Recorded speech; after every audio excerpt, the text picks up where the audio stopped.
Hello, my name is Elena. I am working as a project manager here in EBENTO Research and Innovation, and I am the coordinator of EBENTO project. The EBENTO main goal is to define and to develop a one-stop shop that will work as a platform for the different actors in the renovation and enhancement of the building. This platform will have three main modules. The first one for the energy management of the energy performance contracts.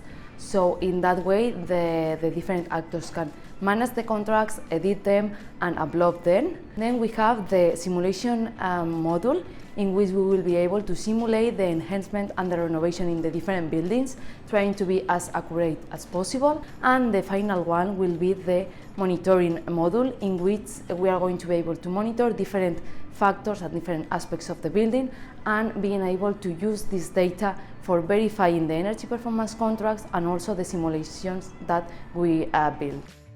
Also, other goal of the project is to engage the citizens to show them how the buildings use the energy, and let them know how they can use more efficiency the energy of the buildings and include factors as the comfort or the flexibility energy.